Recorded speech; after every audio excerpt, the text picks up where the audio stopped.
Здравейте, приятели! Време е за епизодче от Doremi Kids! Днес ще си говорим за дните от седмицата. Знаете ли колко дни има в седмицата? Точно така, 7. А сега нека да видим кои са дните от седмицата.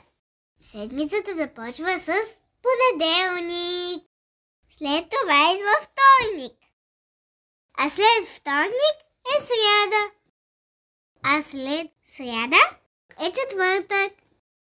А след четвъртък, петък, мама и татко приключват работа. Можем да си играем с тях. И ще имат повече време за нас. Обичам събота и неделя. Да, след петък идва събота и неделя. Това са любимите почивнини, а след това започва новата седмица. Отново с понеделник. Днес си говорихме за дните в седмицата. До скоро, приятели! Абонирайте се за Doremi Kids, за да гледате първи новите ни епизоди!